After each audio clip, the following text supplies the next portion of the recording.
لبیک یا حسین، لبیک یا حسین، لبیک یا حسین، لبیک یا حسین، لبیک یا حسین،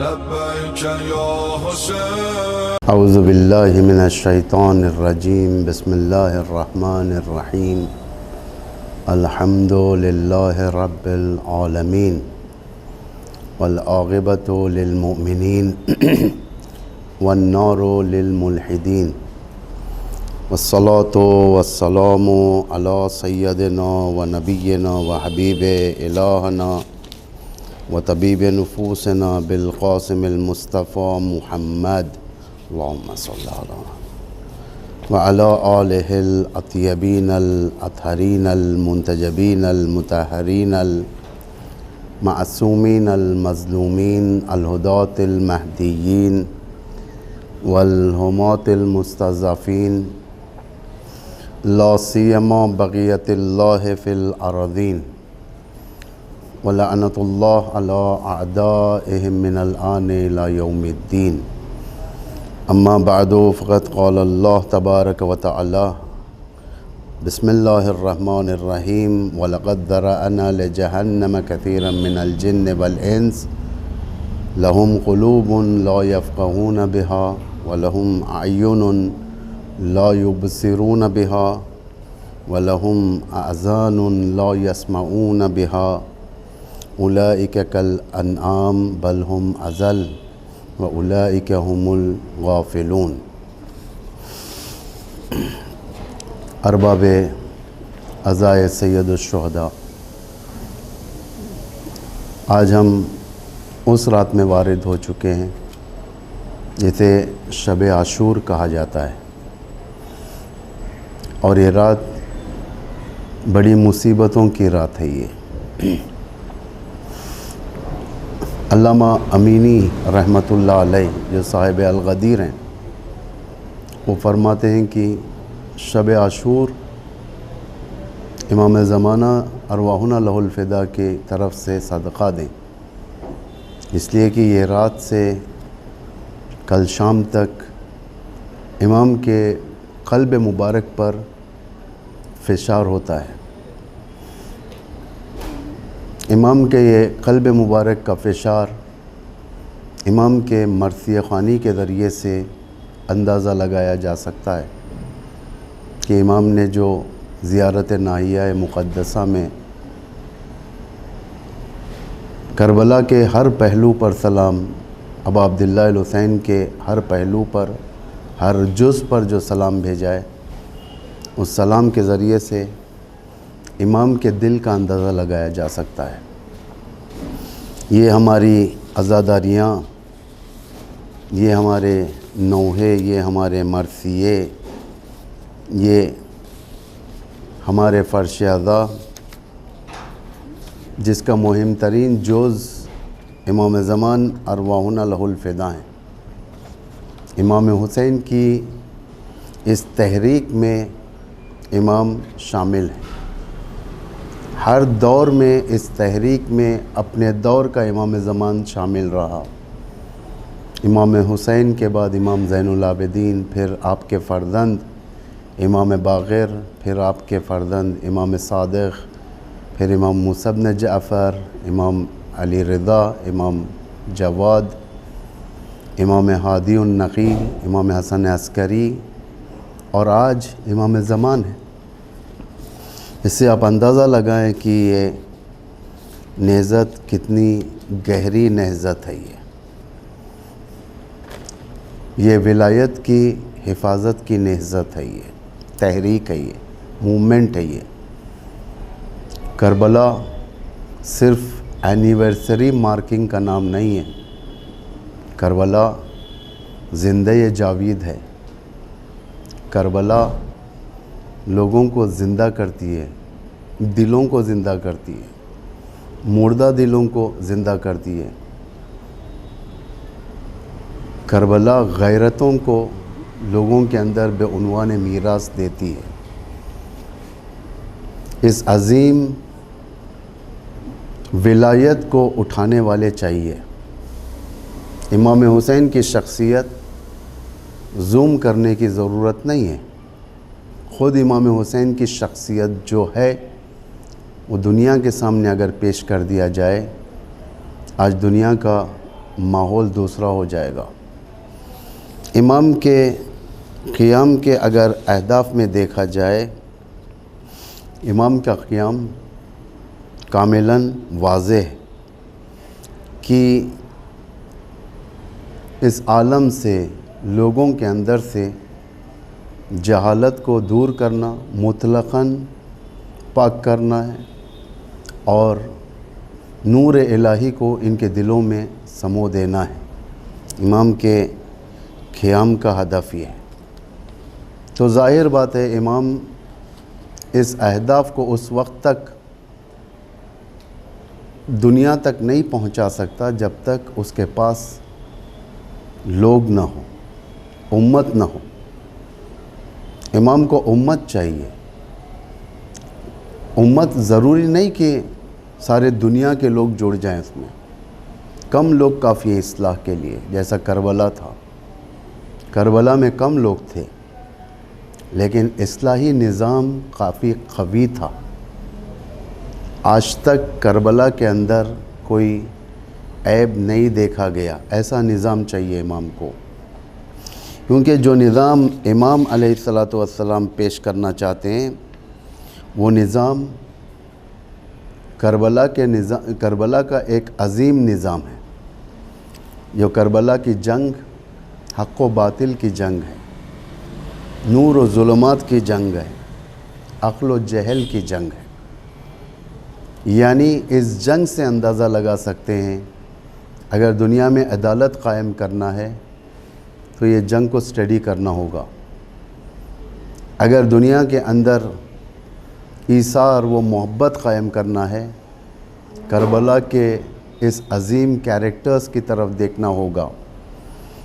یعنی یہ جنگ سارے معروف کو زندہ کرتی ہے اور سارے منکرات کو خالی کر دیتی ہے۔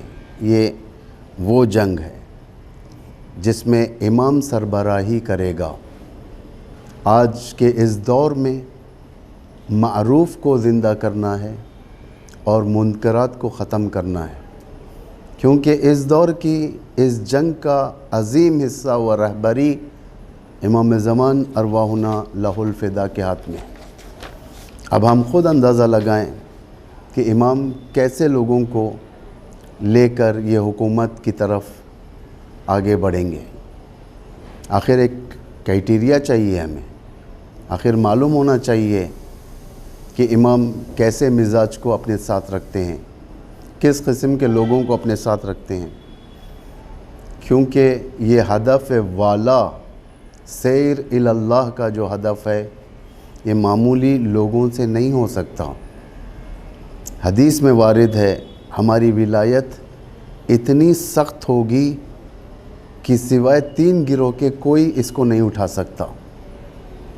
یہ امام معصوم سے وارد ہے، یا غالباً 6ویں امام سے، یا غالباً امام باقر سے ہے۔ 3 گروہ سے ہٹ کر ہماری ولایت کے اس عہدے کو، یعنی جسے کہا جائے کہ ولایت پذیری، 3 گروہ سے ہٹ کر کوئی نہیں لے سکتا۔ ایک ملک مقرب ملائکہ، اس لیے کہ یہ گھر محبت الوحی کا ہے۔ یہ محبت الوحی یعنی وحی کی نازل ہونے کی جگہ ہے، یہ ملائکہ کے آنے جانے کی جگہ ہے۔ یہ گھر وہ مقام ہے۔ جو مقرب ملک ہوتے ہیں وہ اس ولایت پذیری کے اس مرحلے پر ہیں۔ دوسرا گروہ نبی مرسل، یعنی انبیاء مرسل، جو اللہ کے خاص انبیاء جو بھیجے گئے اللہ کے احکام کو پیادہ کرنے کے لیے، لوگوں کے اندر سے جہالت کو دور کرنے کے لیے، یہ ہدف عظیم ان کے ساتھ ہوتا ہے۔ او عبد قد امتحن اللہ قلبہ للایمان، اور وہ بندہ مومن جس کا ایمان کا امتحان کیا گیا ہے۔ ہر مومن بھی نہیں آ سکتا اس زمرے میں، یہ پرورش ہے، یہ تربیت ہے۔ یہ عاشورہ مومن کی تربیت گاہ ہے، مومن کو تربیت کرتی ہے۔ کیوں تربیت کرتی ہے؟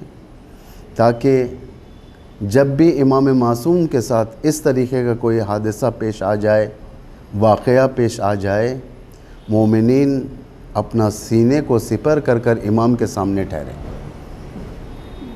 تیر کو آنے نہ دیں۔ جس طریقے سے کربلا کے شہداء نے کیا تھا، جب تک ہم زندہ ہیں امام پر ایک تیر نہیں لگ سکتی۔ یہ ہے عظمت کربلا، یہ درسگاہ ہے یہ مومنین کی۔ جو بھی اس کربلا کو صحیح طریقے سے اور صحیح معنی میں حاصل کرے گا، وہ دنیا کے اندر عدالت کا پرچم نصب کر سکتا ہے، امام کی حکومت کے اسباب فراہم کر سکتا ہے، امام کے ساتھ ہمراہی کر سکتا ہے۔ ورنہ اگر خدا نخواستہ کربلا ہمارے دلوں پر اگر نقش نہیں ہوئی تو ہم صرف ایک رسمی عزادار بن جائیں گے، ہم صرف اور صرف اینیورسری مارک کرنے کے لیے محرم میں آئیں گے، ہم اہداف والا یہ امام حسین کو حامل نہیں کر سکیں گے۔ ختم ہو جائے گا پھر معاملہ، محرم ختم، دین ختم۔ یعنی کربلا 24/7 کی میراث ہے، ہمیشہ کے لیے، پارشل نہیں ہے، دین کا ایک جز نہیں ہے، روح ہے دین ہے کربلا، جس کے اندر ویلیوز پائے جاتے ہیں، دینی ویلیوز پائے جاتے ہیں، ایمانی ویلیوز پائے جاتے ہیں۔ انسان مومن ہوتا ہے، صرف ایک دن کے لیے نہیں ہوتا مومن، مومن ہمیشہ کے لیے مومن ہوتا ہے، ہمیشہ اپنے ایمان کو ڈیولپ کرتا ہے، ہمیشہ اپنے ایمان کو مضبوط کرتا ہے۔ مومن اس کو کہتے ہیں، یعنی ایمان کے درجے اس کے بڑھتے ہوئے جاتے ہیں، گھٹتے نہیں ہیں۔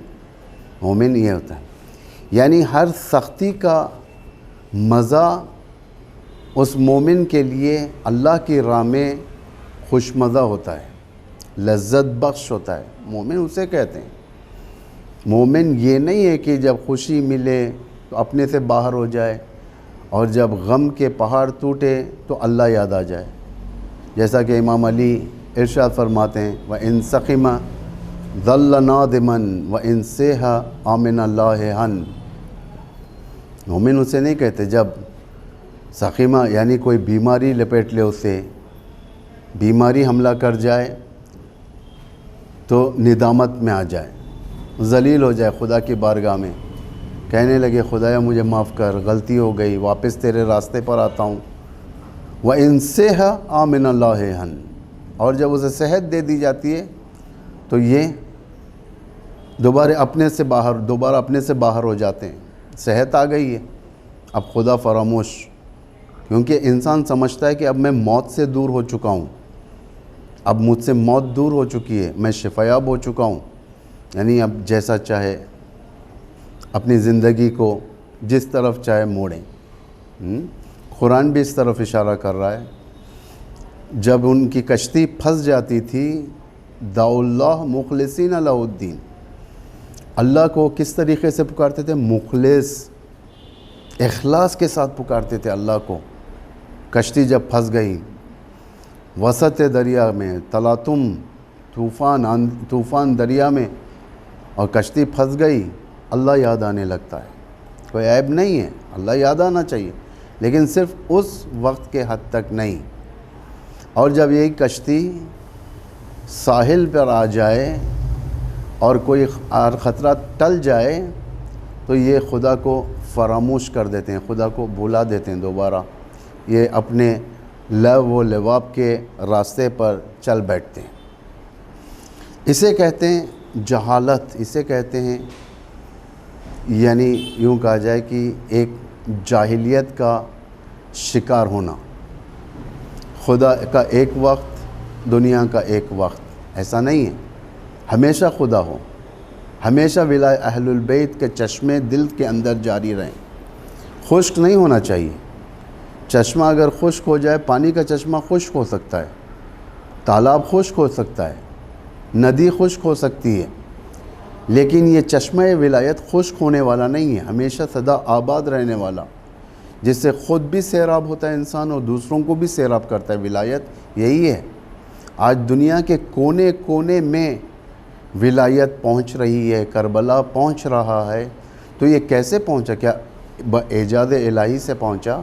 نہیں، قربانی دینے والے مومنین کے ذریعے سے پہنچا ہے، جنہوں نے قربانیاں دے کر اس زمانے میں جس وقت ان کے پاس جانے کے لیے وسائل نہیں تھے، پیدل جاتے تھے، کتابوں کو اپنے کاندھے پر لاد کر دنیا کے کونے کونے میں جاتے تھے، معارف اہل البیت بیان کرتے تھے۔ آج دنیا کے کونے کونے میں معارف پھیل چکا ہے۔ ایسا مقام نہیں ہے جہاں پر حسین ابن علی کی شناخت نہ ہو، ایسا مقام نہیں ہے جہاں پر کربلا بے آشنا ہو۔ ایک ایسا مقام ہے جہاں سے ہر کوئی اس نہر سے سیراب ہو رہا ہے، اس پانی سے سیراب ہو رہا ہے۔ کربلا آب حیات کا کام کر رہی ہے۔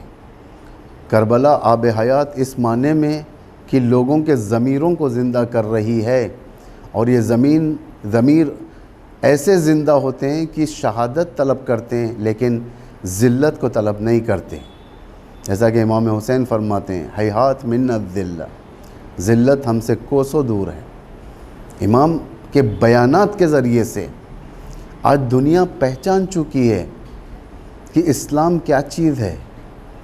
اسلام کو منحرف کیا گیا، لوگوں کو انحراف کے راستے پر لگایا گیا، اسلام کا ایک وحشی ایڈیشن پیش کر کر لوگوں کے دلوں میں خوف ڈالا گیا، یعنی ایک جاہلانہ اسلام پیش کیا گیا، داعش والا اسلام پیش کیا گیا، بوکو حرام والا اسلام پیش کیا گیا، جبہت النصرہ والا اسلام پیش کیا گیا، نہ جانے اور ایسی دہشت گردی تنظیموں کو اسلام کا سفیر بنایا گیا، ان کے گلے کاٹنے کو کیمروں میں قید کر کر دنیا کے دلوں کے اندر ایک دہشت ایجاد کی تھی۔ لیکن نتیجہ کیا ہوا؟ نتیجہ آج جہاں جہاں پر بھی اسلاموفوبیا کا ایجنڈا چلایا گیا، وہیں پر اسلام زیادہ مقبول ہوا ہے۔ جہاں جہاں پر بھی WTC ورلڈ ٹریڈ سینٹر جب گرایا گیا تھا، جاپان کے اندر ایک عورت مسلمان بن جاتی ہے، مومن بن جاتی ہے، مومنہ ہو جاتی ہے، اور ایران میں آ کر بیان بھی دیتی ہے کہ مجھے تحقیق کرنے پر مجبور کر دیا اس 9/11 کی سازش نے۔ دنیا کے کونے کونے میں جب دلوں کے اندر ایک دہشت بیٹھ چکی تھی، ایک اسلام کی نئی کرن لوگوں کے اس دہشت کو ختم کر رہی تھی۔ آپ جس ملک کے اندر جی رہے ہو، اس میں اسلاموفوبیا کا کتنا دخل ہے؟ کہیں پر ایک آئیڈیالوجی کے ماتحت، کہیں پر زیادتیاں، یعنی نکاح والا جہاد یا دیگر چیزوں کے ذریعے سے، یعنی کیوں کیا جاتا ہے یہ سب؟ تاکہ لوگوں کے ذہنوں کو منحرف کریں، اسلام سے منحرف کریں۔ اگر اس وقت جب کہ ایک انسان ڈیسپریٹ کا دور گزار رہا ہے، بے چینی، جس کا ذہن ساکن نہیں ہے، جس کا ذہن آمادہ نہیں ہے، ایسا دور گزار رہا ہے، دشمن کے تبلیغات، وسیع تبلیغات کے ماتحت، اس وقت فرش ازا کی ذمہ داری کیا ہے؟ اس وقت نوحے اور مرثیوں کی کیا ذمہ داری ہے؟ اس وقت ممبر جیسا ایک عظیم پلیٹ فارم کیا رول ادا کر سکتا ہے؟ آج بہت ضروری ہے کہ ہم عزاداری کے اس چینل کو گسترش دیں، اپنے مرثیوں میں، اپنے اشعار میں اس دور کے حالات کو، یعنی امام حسین کے دور کے حالات کو آج کے دور سے کمپیئر کرائیں، لوگوں کو آگاہ کریں، اویئرنیس قائم کریں۔ کتنا اویئرنیس کیا تھا اماموں نے، امام زین العابدین نے، امام باقر نے، امام جعفر صادق نے۔ اس کے خاص پلیٹ فارمز تیار کیے تھے اماموں نے۔ مینا کا پلیٹ فارم، مدینے کے اندر، مکے کے اندر آنے جانے والے زائروں کو بٹھا کر ان کے اوپر خرچ، ایک ٹینٹ کے اندر بلا کر مصائب بتانا، احوالات حسین ابن علی کو اجاگر کرنا، یہ بصیرت کا ایک سب سے عظیم ترین نمونہ ہے۔ یہ بصیرت انسان کی فضیلت ہے۔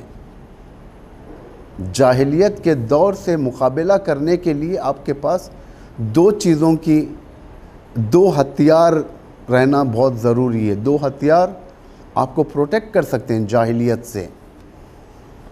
ایروگنسی، اگنورنسی، یہ سب وہ ویپنز ہیں جو انسان کو ختم کر دیتے ہیں۔ یہ وہ سازشیں جو انسان کو ہمیشہ کے لیے ختم کر دیتے ہیں۔ اور انسان اگر بدنی لحاظ سے مر جائے تو کوئی حرج نہیں ہے، خدا نہ خواستہ اگر وہ ذہنی لحاظ سے مر جائے، ذہن کے لحاظ سے ختم ہو جائے، ایمان کے لحاظ سے ختم ہو جائے، یہ زیادہ خطرناک بن جاتا ہے۔ اس لیے ہمیں یہ دیکھنا ہے کہ کون سی چیز ایسی ہے جس سے ہم جاہلیت سے بچیں۔ دو چیزوں کی طرف، دو چیزیں ایسی ہیں جو دو ستون جو ایسے ہیں جو اس عمارت ایمان کو بچا سکتی۔ ایک قرآن و اہل بیت، کیونکہ پیغمبر نے خود فرمایا کہ میں تمہارے درمیان دو گران بہا چیزیں چھوڑے جا رہا ہوں، ایک اللہ کی کتاب اور دوسری میری اطرت، انہیں مضبوطی سے تھام لینا۔ کیوں کہا پیغمبر نے مضبوطی سے تھام لینا؟ اگر پیغمبر دے دیتے بس قرآن ہے، یہ اطرت ہے، یہ زیادہ ایجوکیٹڈ ہیں قرآن کے بارے میں، یہ جو بھی قرآن کا ان سے پوچھ لینا اور ختم، ایک اس طریقے سے ایک سمپل کوئی حدیث، لیکن واضح اور کامل، جس کے بعد انسان کے لیے سوال کا کوئی سوال ہی نہیں بنتا، جس میں آپ نے فرمایا کہ میں تمہارے درمیان دو گران قدر چیزیں ثقلین چھوڑے جا رہا ہوں، ایک اللہ کی کتاب اور دوسرا میری اطرت، انہیں تھامے رہنا تاکہ تم میرے بعد گمراہ نہ ہو۔ یعنی اس میں سے ایک چیز کو لے لینا یا ایک چیز کو چھوڑ دینا یا دونوں چیزوں کو چھوڑ دینا گمراہی کا سبب ہے، کیونکہ قرآن بشریت کے رشد کی کتاب ہے، قرآن ہدایت کرنے والی کتاب ہے، قرآن لوگوں کو ظلمت سے نکال کر نور کی طرف لانے والی کتاب ہے۔ بصیرت، اسی کو کہتے ہیں بصیرت۔ قد جاءکم بصائر من ربکم فمن ابصر فلنفسہ ومن عمی فعلیہا، یعنی اللہ کی طرف سے تمہارے سامنے کتاب آ چکی ہے، بصیرت آ چکی ہے۔ اگر تم بصیرت حاصل کرو گے، انسائٹ حاصل کرو گے، وہ تمہارے فائدے میں ہے، اگر نہیں حاصل کرو گے تمہارا ہی نقصان ہے۔ اس میں اللہ کی ذات پر کوئی فرق نہیں پڑتا، کیونکہ اللہ کو اس بات کا کوئی فرق نہیں پڑتا کہ اس کا مشن کون لیڈ کرے گا۔ اللہ کے پاس نیرو کی کمی نہیں ہے، خداوند متعال دوسروں کو بنائے گا، ہے نا۔ سوف یاتی اللہ بقوم، سورہ مائدہ کی جو آیت ہے میں کئی بار آپ کے سامنے تلاوت کر چکا ہوں، وَمَن يَرْتَدَّ مِنْكُمْ عَنْ دِينِهِ فَسَوْفَ يَأْتِي اللَّهُ بِقَوْمٍ، اگر تم مرتد ہو جاؤ گے، اپنے ویلیوز سے ہٹ جاؤ گے، دین سے ہٹ جاؤ گے، خدمت سے ہٹ جاؤ گے، اللہ کو پرواہ نہیں ہے اس چیز کی۔ خداوند متعال ایک نئی قوم پیدا کرے، فَسَوْفَ، یہ نہیں کہ ایک صدی کا فاصلہ ہو جائے اس میں، اس قوم کو آنے میں، یہ نہیں کہ 2 صدی کا فاصلہ ہو جائے، 50 سال کا فاصلہ ہو جائے، فَسَوْفَ، اللہ نئی قوم بنا دے گا، نئی قوم بنا دے گا۔ آپ دیکھیں 1400 سال ہو چکے ہیں، امام زمانہ کی غیبت سے 1200 سال ہو چکے ہیں۔ 1200 سال میں دشمنوں نے کتنا کوشش کی دین اسلام کو ختم کرنے کے لیے۔ میجر ترین دشمنی جو دنیا کے اندر جتنی دشمنیاں ہیں، میجر ترین دشمنی دین اسلام کے ساتھ رہی۔ کتنا دین کو ختم کرنے کے لیے، دین کو زندگی سے ہٹانے کے لیے، دین کو زندگی سے ختم کرنے کے لیے، دین کو زندگی سے میوٹ کرنے کے لیے دنیا نے کتنا پیسہ خرچا، بڑے بڑے لوگ شہید ہو گئے، خاندان اجڑ گئے، شہر ویران ہو گئے۔ تاریخ بشریت اٹھا کر دیکھیں، بالخصوص اس صدر اسلام کے بعد کی تاریخ، کہ کچھ بھی باقی نہیں رہا۔ اتنا ہونے کے باوجود آج دنیا کے کونے کونے میں اسلام حرف اول ہے، اسلام کی بات گرتی نہیں ہے۔ آج دنیا کے کونے کونے میں جہاں پر بھی ریسرچ ہوتا ہے، ہر چیز کے ریسرچ کے ساتھ جو سب سے پیورٹی جو نظریہ رکھا جاتا ہے وہ اسلام کا نظریہ رکھا جاتا ہے۔ آخر اسلام کیا کہتا ہے؟ جنگوں کے بارے میں اسلام کیا کہتا ہے؟ انسانوں کے بارے میں اسلام کیا کہتا ہے؟ نباتات کے بارے میں اسلام کیا کہتا ہے؟ جمادات کے بارے میں اسلام کیا کہتا ہے؟ یونیورس کے بارے میں اسلام کیا کہتا ہے؟ خدا کے بارے میں اسلام کیا کہتا ہے؟ اوج توحید اسلام کے اندر ہے، اوج توحید، یعنی توحید اگر دیکھا جائے، توحید کا سبجیکٹ بہترین مبلغ توحید امیر المومنین ہے۔ اللہ کو پہچاننا ہے، دنیا پیاسی ہو گئی، آج ایمانی کنوؤں کا سیراب کرنے کے لیے دنیا اس کنویں کو تلاش کر رہی ہے، اس توحید کو تلاش کر رہی ہے۔ توحید ہمارے پاس نہج البلاغہ میں بند پڑا ہے، لاکڈ ہے۔ توحید موسٹلی انٹچ سبجیکٹ ہے ہمارے پاس۔ توحید لوگوں کے لحاظ سے لوگوں کے اندر بورنگ سبجیکٹ ہے، نیند پیدا کر دیتا ہے۔ لیکن آج دنیا کے بڑے بڑے مفکر جو پانی کا مزہ جانتے ہیں، لوگ جیسا پانی کا مزہ جانتے ہیں، دنیا کے مفکر اس آب حیات کے تلاش میں جسے توحید کہا جاتا ہے۔ توحید ہمیں کہاں ملے گی؟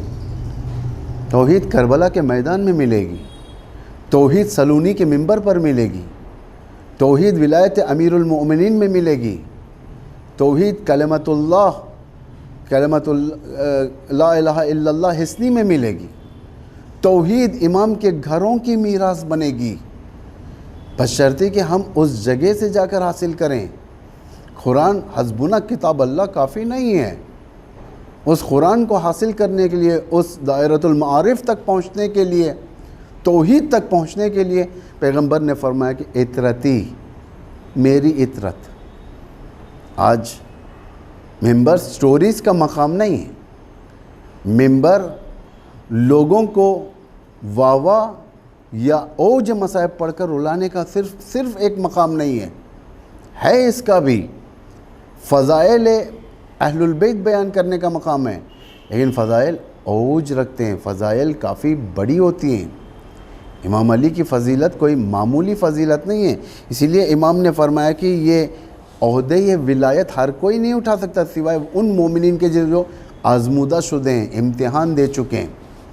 معمولی بات نہیں ہے۔ آج عزاداری ہمارے ہاتھ امانت الہی ہے، آج فرش عزا ہمارے پاس اللہ کی امانت ہے، امام زمانہ کی امانت ہے۔ ہم کیا کریں گے اس کے ساتھ؟ ہم نے کتنا کوشش کیا؟ پوچھے جائیں گے، ہم امام زمان پوچھیں گے، ہم سے پوچھیں گے جو منبر پر آتے ہیں اور نصیحت کا لیبل لگاتے ہیں، کہیں تم نے لوگوں کو اللہ کے بجائے اپنی طرف تو دعوت نہیں دیا؟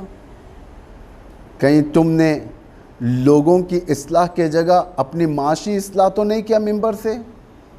یہ سوالات ہم سے ہوں گے جو منبر پر آتے ہیں۔ آج منبر پر آنا فیشن ہو چکا ہے، آج منبر پر آ کر باتیں کرنا، نکات، یوں کہا جائے کہ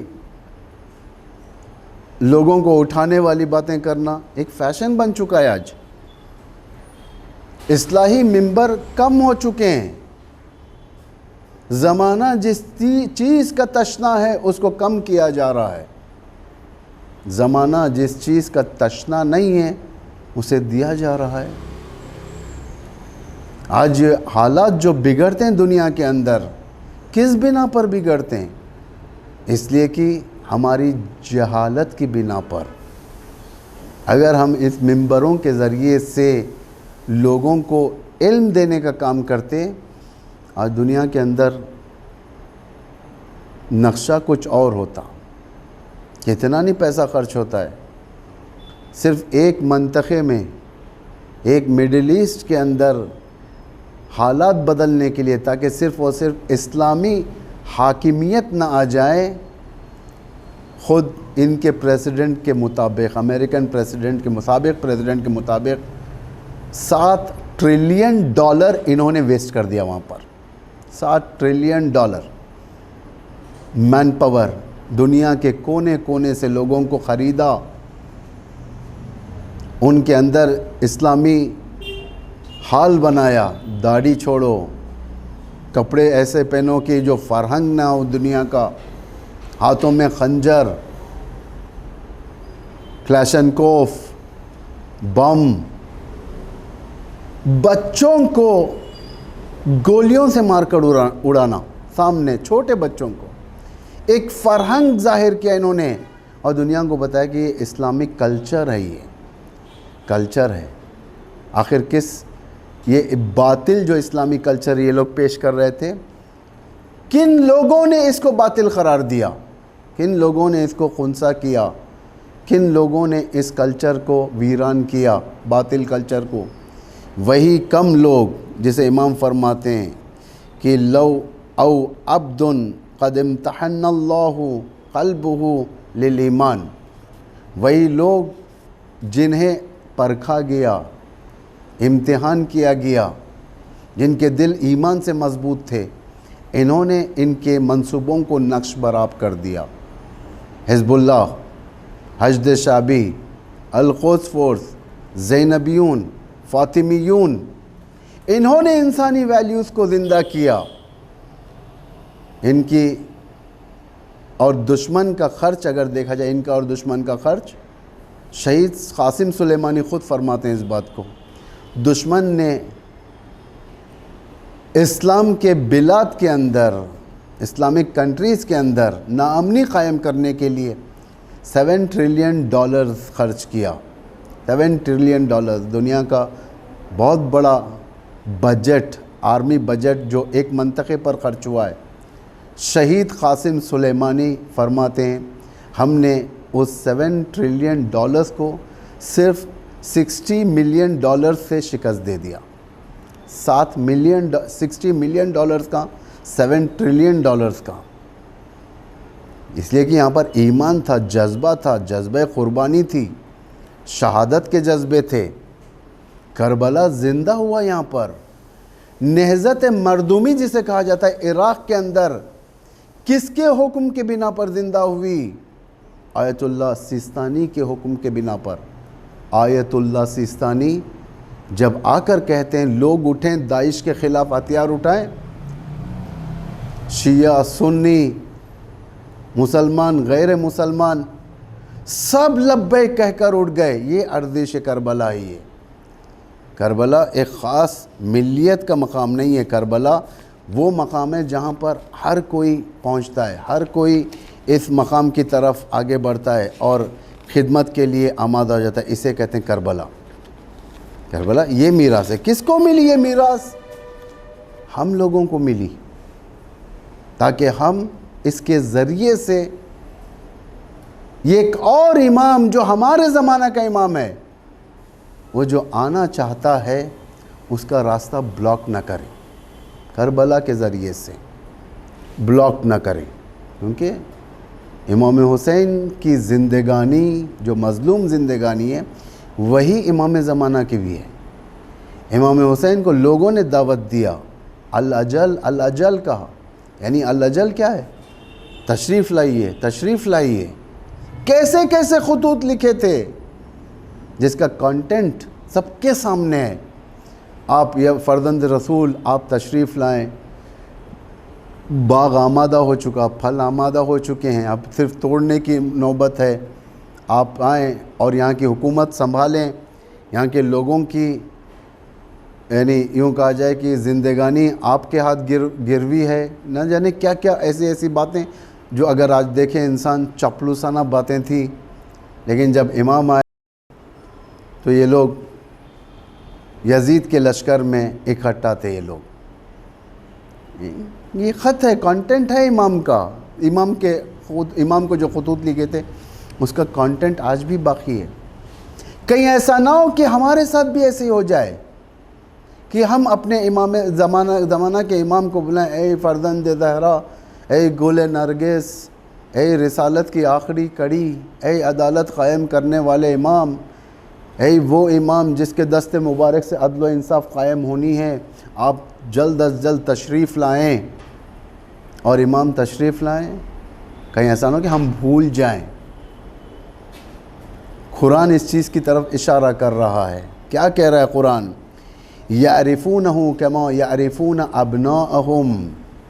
وہ ان کو یعنی پیغمبر کو, یہود کے بارے میں یہ آیت ہے, وہ پیغمبر کو اسی طریقے سے پہچانتے تھے جس طریقے سے وہ لوگ اپنی اولاد کو پہچانتے ہیں.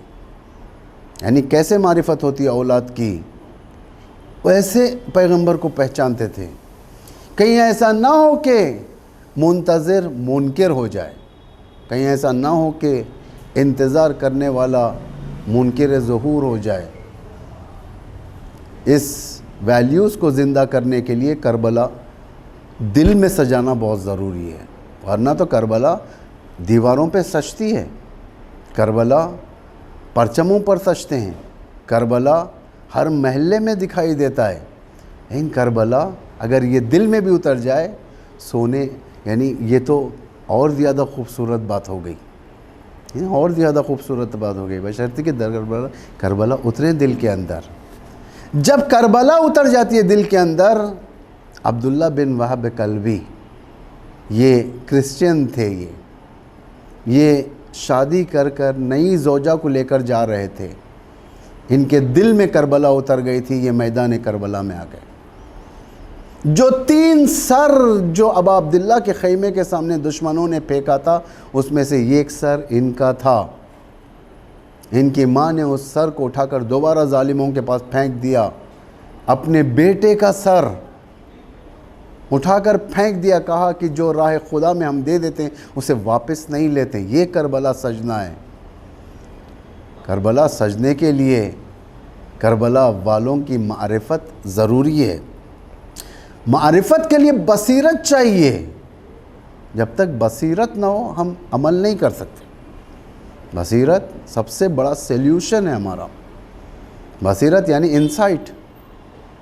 اذا نظر الناس الى ظاہر الدنیا, جب لوگ ظاہر دنیا پر دیکھتے ہیں, ظاہر دنیا پر ان کی نگاہ ہوتی ہے, نظروا فی باطنہ, یعنی امام نہج البلاغہ میں فرماتے ہیں ان اولیاء اللہ اذا نظر الناس فی باطن ظاہر الدنیا, یعنی اللہ کے اولیاء وہ ہیں جو جس وقت ساری دنیا ظاہر چیزوں کو دیکھ کر جسٹس کرنے لگتی ہے, فیصلے کرنے لگتی ہے, خوش ہو جاتی ہے, اولیاء خدا ظاہر پہ اکتفا نہیں کرتے, باطن دیکھتے ہیں اندر کیا ہے.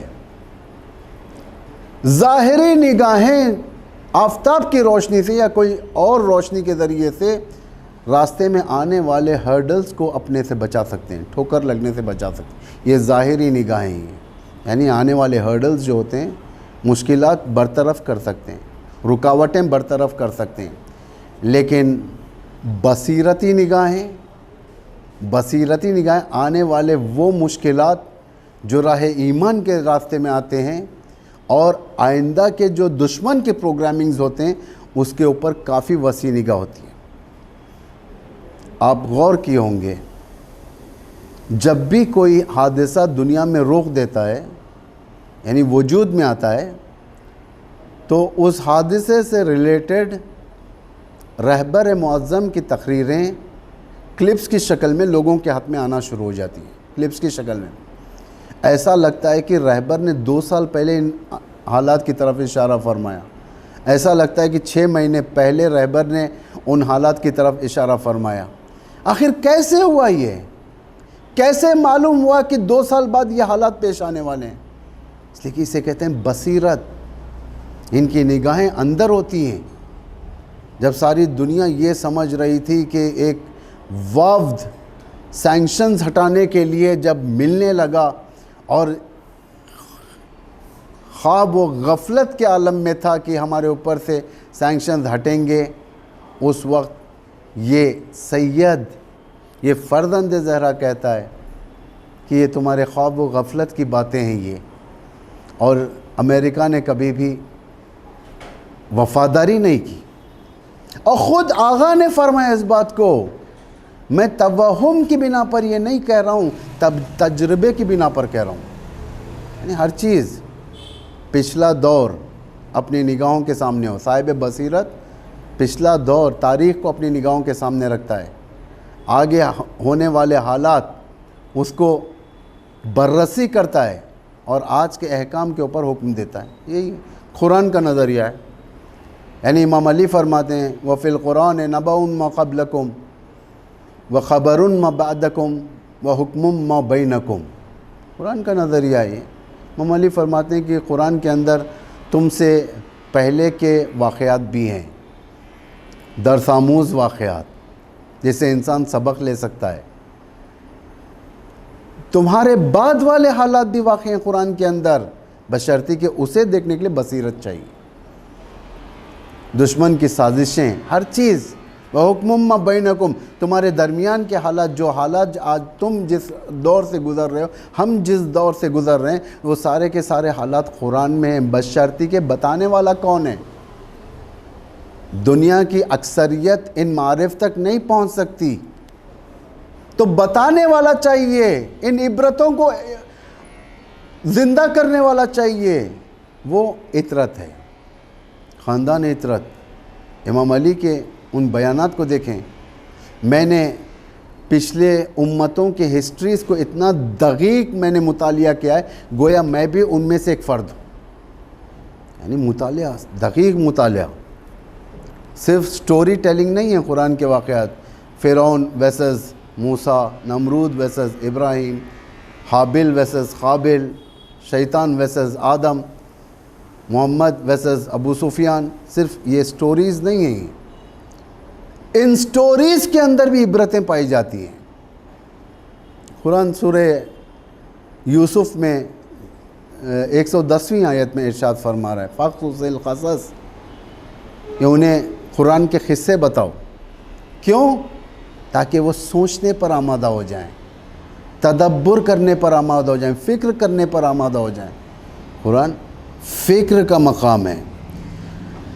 اگر عبرت نہیں ہوگی تو دینداری کام کی نہیں ہے، بصیرت نہ ہو تو دینداری کام کی نہیں ہے۔ جنگ صفین ایک بڑا فتنہ تھا، یہ جنگ صفین، مومنین پر، غیر مومنین پر جو آئے تھے وہاں پر، یہ آل راؤنڈ امتحان تھا جنگ صفین۔ اگر جنگ صفین کو مطالعہ کیا جائے، انسان سجدے میں جا کر اللہ کا شکر ادا کرے گا، اللہ سے کہے خدایا تیرا شکر کہ تو نے مجھے اس دور میں پیدا نہیں کیا، اس دور میں پیدا کیا۔ اچھے لوگ بہک گئے تھے۔ خوارج کیا کم تھا ان کے پاس دین؟ ان کے قرآن کی تلاوتوں کی آواز اگر سنی جائے، ان کی نمازوں کو دیکھا جائے، ان کے استغفار کو دیکھا جائے، ان کے آنکھ سے جو آنسو بہتے تھے راہ خدا میں وہ دیکھا جائے، تو بڑے بڑے لوگ گمراہ ہو جائیں گے۔ یہ ہر ایک کی بس کی بات نہیں ہے، ہر ایک کی بس کی بات نہیں ہے۔ انہیں شکست دینے کے بعد امام ایک سٹیٹمنٹ جاری فرماتے ہیں کہ انہیں ان کے ساتھ قتال کرنا، یعنی خوارج کے ساتھ، یہ میرا ہی بس تھا، یہ اور کوئی نہیں کر سکتا تھا، اس لیے کہ وہ صلاحیت نہیں تھی۔ کون جاتے تھے نیگوشیٹ کرنے کے لیے؟ امام ایک ایک کو بھیجتے تھے، لیکن وہ لوگ خاموش آ جاتے تھے۔ کیا کرتے؟ ان کے حالات دیکھ کر، دین دیکھ کر، ظاہری دین ان کے پاس جو چھلک رہا تھا، جسے دیکھ کر اصحاب علی کے اندر خود ایک سافٹ کارنر پیدا ہوتا تھا۔ ہر ایک کی بس کی بات نہیں تھی یار۔ عبداللہ ابن عباس جب جانا چاہ رہے تھے، امام نے گائیڈ لائنز دیے تھے انہیں، ہمیں تو دیکھیں ان کے آنسوؤں کو دیکھ کر بہک نہ جانا، ان کی نمازوں کو دیکھ کر بہک نہ جانا، یعنی دین نما شکل ان کی سامنے اس طریقے سے آتی ہے، سامنے والا لا محالہ کہے گا کہ یہ دیندار لوگ ہیں۔ اتنی نالج نہیں تھی وہاں پر، اس لیے کہ ان کے پاس بصیرت نہیں تھی، آپس میں جھگڑتے تھے یہ لوگ، آپس میں جھگڑتے تھے۔ امام علی اپنے خطبے میں جو صفین والوں کو امام نے ارایہ فرمایا تھا، اس میں فرمایا امام نے کہ مجھے تعجب ہے تم لوگوں پر، تم حق پر رہ کر متفرق ہو، پھیلے ہوئے بکھرے ہوئے، حق پہ ہو تم، لیکن تمہارے اندر کوئی معنوی ڈیولپمنٹ نہیں ہے، اتحاد نہیں ہے۔ وہ باطل پر رہ کر بھی اتحاد سے ہیں۔ ایک اشارہ، ایک باطل کے اشارے پہ اپنی جان کو قربان کر دیتے ہیں۔ اگر ان کا حاکم کہے کہ گلا کاٹ لو تو کاٹ لیتے تھے یہ لوگ، لیکن امیر المومنین جب فرماتے تھے چلو اٹھو باطل کے مقابل میں چلنا ہے، بہانے بازی لاتے تھے یہ لوگ، کہتے تھے اب فصل کا وقت ہے، اب فصل کاٹنے کا وقت ہے، گرمی کے بہانے، سردی کے بہانے، البقاء البقاء یعنی زندگی چاہتے تھے یہ لوگ، بہانے بازی لانا، بہانے بازی تراشنا، یہ ان کی میراث بن چکی۔ کب؟ جب اس وقت جب کہ امام معصوم ان کا رہبر، خوارج لا حکم الا للہ کے نعرے، قرآن کی آیت سورہ یوسف کی، لا حکم الا للہ، نہیں ہے کوئی حکومت، نہیں ہے کوئی حکم سوائے اللہ کے، حکومت اگر ہے تو صرف اللہ کے، امام علی کے سامنے آ کے، کس کے سامنے؟ قرآن ناطق کے سامنے۔ ان کی نگاہ اتنی وسیع نہیں تھی، یہ ایک قرآن کو نیزے پر جو بلند کیا گیا تھا، اس قرآن کو دیکھ کر یہ لوگ بہک گئے، دشمن کے ہاتھ میں قرآن کو دیکھ کر، جیسا آج بہکتے ہیں لوگ۔ اگر وائٹ ہاؤس کے اندر سے اگر عید کی شبھ کامنائیں چلے جائیں، لوگ کہتے ہیں دیکھو امریکن پریزیڈنٹ نے عید کی مبارکبادی دیا ہے۔ یہ ایام اعضاء میں اگر خدا نخواستہ اللہ نہ کرے ایسا ہو، امریکن پریزیڈنٹ امام حسین کی تعریف کر دیں، بہت سارے بہک جائیں گے۔ یہ قرآن کو نیزے پر بلند کرنا اسی کو کہتے ہیں۔ حسین کو نیزے پر بلند کیا جاتا ہے، آج دشمن بلند کرتا ہے۔ کیوں بلند کرتا ہے؟ یہ حسین کی معرفت کی بنا پر نہیں ہے، حسینیوں کے اندر رکھنا ایجاد کرنے کے لیے بلند کرتا ہے۔ یہ دشمن کی سازش ہے۔ یہ معاویہ اور عمرو عاص جو قرآن کو بلند کرتے ہیں نیزے پر، انہیں قرآن سے محبت نہیں تھی، انہیں علی کے لشکر کے اندر پھوٹ ڈالنی تھی، جو کامیاب ہو گئے۔ آج کی ایک ہماری سب سے زیادہ کمزوری، ہم لوگ دنیا کے گرامر سے کم واقفیت رکھتے ہیں۔ آج حقیقت ہے، کم واقفیت رکھتے ہیں۔ ہمیں کس حکومت کے سامنے کیسا ڈیمانڈ کرنا ہے وہ ہمیں نہیں آتا۔ مثال کے طور پر ہم جنت البقیع کے مسئلے میں ہم لوگ آل سعود سے ڈیمانڈ کرتے ہیں، اپنے پروٹیسٹ کے ذریعے سے، میمورنڈمز کے ذریعے سے، بقیع ریبلڈ بقیع ہے نا، یہ ہر جگہ ہے، یعنی بقیع کو دوبارہ بناؤ۔ کس سے ہم یہ ڈیمانڈ کر رہے ہیں؟ آج کے یزید سے، کہ حضرت زہرا کی مجدد ان کے روضے کی تعمیر آج کا یزید کرے گا؟ خدا نخواستہ اگر اس طریقے سے ہوا تو دشمن محبت ولایت میں نہیں کرے گا، یہ مسلمین میں رخنہ ڈالنے کے لیے کرے گا، کیونکہ دشمن سے آج کوئی چیز بعید نہیں ہے۔ دشمن ہر سازش تک پہنچنے کے لیے ہر قیمت کے ساتھ پہنچے گا۔ مجھے اس چیز کی کوئی پرواہ نہیں ہے۔ خوارج گمراہ ہو چکے تھے، جبکہ سب سے زیادہ عبادت گزار تھے لوگ۔ کربلا کے میدان میں عمر سعد کوئی معمولی شخص نہیں تھا۔ عمر سعد پڑھا لکھا تھا، اصطلاح فقیہ تھا ان لوگوں کے، اس کے لشکر کا فقیہ تھا۔ عمر سعد کی خصوصیات آپ اٹھا کر دیکھیں، پڑھا لکھا، اور کس طریقے سے روح اسلام کے مقابل میں یہ جو جانور لشکر جو آیا تھا کربلا میں، ان کو کس طریقے سے پرووک کر رہا ہے، آواز دیتا ہے یا خیل اللہ ارکبی فابشر بالجنہ، یہ اللہ کے خیل یعنی اللہ کا لشکر، اپنے گھوڑوں کے لجام تھام لو، سوار ہو جاؤ، اور میں تمہیں جنت کی بشارت دیتا ہوں۔ کس لیے؟ ابا عبداللہ کو قتل کرنے کے لیے، صبح عاشور جب بچوں کے زبانوں سے اللہ تش کی آوازیں تھیں، یہ صبح عاشور فرات کے نہر کے اندر غسل کرتے تھے۔ کس چیز کا غسل؟ حسین کو قتل کرنے جا رہا ہوں اللہ کی قربت کے لیے، اس چیز کا غسل۔ یہ مسلمان، یہ پروردگار، یہ بصیرت رکھنے والے آئے تھے وہاں پر، غسل کر رہے ہیں ابا عبداللہ الحسین کے قتل کے لیے۔ عزیزوں، کربلا بہت کچھ سکھاتا ہے۔ یہ اپرچونٹی ہمارے پاس جو ملی ہے محرم و سفر کی، ہمیں چاہیے کہ اس کے ذریعے سے اپنے زندگی کے گائیڈ لائنز تعین کریں، ورنہ اگر گائیڈ لائنز نہ ہو تو ہم زندہ مردہ لاش ہو جائیں گے۔ اگر ہمارے درمیان اہمیت عاشورہ نہ ہو، اگر ہمارے درمیان اہمیت کربلا نہ ہو، تو ہمارے یہ روزہ خوانیاں، یہ مجالس، یہ مصائب کوئی فائدہ دینے والی نہیں ہے، ایک رسم رہ جائے گی۔ یعنی ویلیوز یہ ہے کہ ہم کربلا کو اپنے سینے پر سجائیں، علم بردار بنیں، علمدار بنیں۔ کس چیز کا علمدار بنیں؟ کربلا کو پروپیگیٹ کرنے کا علمدار بنیں، دوسروں کے سامنے کربلا پہنچائیں، اپنے عمل کے ذریعے سے پہچانوائیں کربلا کو، صداقت کے ذریعے سے، ہونیسٹی کے ذریعے سے، امانت داری کے ذریعے سے، خیانت نہیں۔ اگر ایک خدا نخواستہ منفی اثر ہمارے اندر پیدا ہو جائے گا، کربلا کی بدنامی کا سبب ہم بنیں گے، کربلا کے اوپر کیچڑ اچھالنے کا سبب ہم بنیں گے۔ آج شب عاشور، آج عرائض ہمارے ختم ہو گئے، جیسا کہ جو ہم سبجیکٹ لے کر چلے تھے آپ کے سامنے، اصلاح کا، یعنی اہداف حسینی کا، جس میں تقریباً 10 اہداف ہم نے آپ کے سامنے بیان کیے۔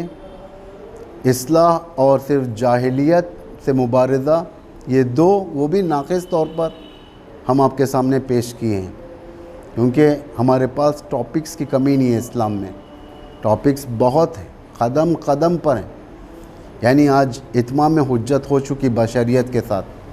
آج بشریت کو کوئی یہ نہیں کہہ سکتا کہ اماموں نے بشریت کو پیاسا رکھا ہے، کوئی یہ نہیں کہہ سکتا کہ اماموں نے اس بشریت کو ڈارک میں رکھا ہے۔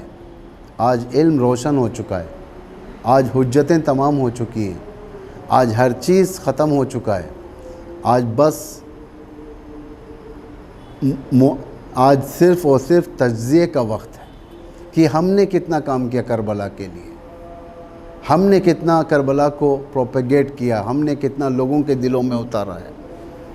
آج شب عاشور اور کل شام غریبہ ہوگی۔ شب عاشور اور شام غریبہ میں آپ فرق جانتے ہیں؟ آج کی رات حسین بھی ہیں، آج کی رات عباس بھی ہیں، آج کی رات اون و محمد ہیں، علی اکبر ہیں، علی اصغر ہیں، خیمے آباد ہیں۔ لیکن جب کل شام آئے گی آپ کے سامنے، اس وقت جس وقت آپ اپنے گھروں کے چراغ کو گل کر دو گے اور زمین پر بیٹھو گے، کربلا والوں کو یاد کرو گے، اس وقت حسین نہیں ہوں گے، زینب حسین کا مقام رکھے گی، زینب خود عباس بن جائے گی، زینب خود علی اکبر بنے گی، زینب خود محافظ خیمہ کربلا بنے گی۔ آج کی رات امام حسین اپنے اصحاب کو بٹھاتے ہیں، ان کے عزم اور ارادوں کو بلند کرتے ہیں۔ امام فرماتے ہیں کہ یزید کو میرے خون سے سروکار ہے، تم چلے جاؤ، میں تم پر سے بیعت کو ہٹا لیتا ہوں، میں بیعت کو تم سے ختم کر دیتا ہوں، چلے جاؤ چھوڑ کر۔ لیکن کوئی جانے کے لیے تیار نہیں تھا۔ جب چراغ روشن کیا تو وہی پروانے حسینی اس چراغ کے سامنے جمع تھے اور یہ کہہ رہے تھے، یا ابا عبداللہ ایک بار کیا، اگر ہمیں 1000 مرتبہ بھی قتل کر کر پائمال کر کر جلا دیا جائے تو بھی ہم آپ کی نصرت سے پیچھے ہٹنے والے نہیں ہیں۔ عزیزوں، یہ حسین کی آخری رات ہے، علی اکبر کی آخری رات ہے، علی اصغر کی آخری رات ہے، اون و محمد کی آخری رات ہے۔ کل یہ خیمے ویران ہو چکے ہوں گے۔ کربلا کا ہر جز امام زمان اپنے مصائب میں پیش کرتے ہیں، ہر جز پر امام زمان سلام بھیجتے ہیں۔ ابا عبداللہ الحسین کی غربت پر سلام بھیجتے ہیں، ان کے پائمال بدن کے ٹکڑوں پر سلام بھیجتے ہیں، ان کے عریان بدن پر سلام بھیجتے ہیں، امام کربلا میں خاک میں پڑے رہنے والے جنازوں پر سلام بھیجتے ہیں، امام بے گور و کفن جنازوں کے اوپر سلام بھیجتے ہیں، امام پیاسے لبوں پر سلام بھیجتے ہیں، سوکھے ہونٹوں پر سلام بھیجتے ہیں۔ کربلا کا مفہوم اگر جاننا ہے تو امام کے اس منبری کے ذریعے سے جانیں۔ اللہ اکبر۔ معمولاً میں آج آپ کے سامنے امام حسین کے مصائب پڑھتا ہوں، چند مصائب آپ کے سامنے پڑھوں اور آپ کی زحمت کو ختم کروں کہ کیسے میں بیان کروں، میری زبان گونگی ہے مصائب ابا عبداللہ بیان کرنے سے۔ یہ سخت مصائب ہے۔ ابھی زینب کا دل بھرا نہیں تھا عباس کی شہادت سے، علم رکھا ہوا تھا، تبرکات عباسیہ خیموں میں تھے، زینب ابھی انہیں دیکھ کر رو رہی تھی۔ حسین نے آواز دی، اے میری بہن زینب، تم پر میرا آخری سلام ہو۔ بہن زینب، میرے جانے کا وقت آ گیا۔ بیویوں نے ابا عبداللہ کو حلقے میں لیا، بھیا تھوڑی دیر رک جائے۔ جیسے ہی دیر ہو رہی تھی دشمن للکارنے لگا، کہا حسین جنگ کے لیے اگر کوئی ہے تو جلدی بھیج دو ورنہ خود آ جاؤ، اگر نہیں آؤ گے تو ہم خیموں کی طرف ٹوٹ پڑیں گے۔ حسین کہتے ہیں زینب اب تیرے بھائی کو جانے دے، میری بچی کا خیال رکھنا، میری سکینہ کو بھول نہ جانا، زینب یہ میری امانت ہے۔ حسین اپنے خیمے میں آتے ہیں، صندوق کو کھولتے ہیں تو راوی کہتا ہے حسین اس وقت آبی پہران پہنے ہوئے تھے، بدل کر ایک پرانا پہران جس میں اپنے نیزوں کے ذریعے سے اس میں خراش پیدا کیا، پھاڑا اور اس پہران کو تن پہ پوش کیا۔ زینب نے پوچھا بھیا آپ یہ پہران پرانا پہن رہے ہو اور وہ بھی پھاڑ دیا، آخر کیا فلسفہ ہے؟ امام کہتے ہیں نیا پہران اگر میں پہنوں گا دشمن میرے پہران پر رحم نہ کرے گا، اس میں جاؤں کم از کم دشمن مجھے عوریا کربلا میں نہ چھوڑ دے۔ اللہ رے اللہ وہ وقت بھی آیا، حسین کا جنازہ کربلا میں دشمنوں نے انگوٹھی نکالنے کے خاطر انگلی کو کاٹ دیا، پہران نکالنے کے خاطر۔ خدا جزائے خیر دے، سخت مصیبت کا مقام ہے۔ لقد عظمت الرضیہ وجلت وعظمت المصیبت فی السماوات وعلی جمیع اہل السماوات۔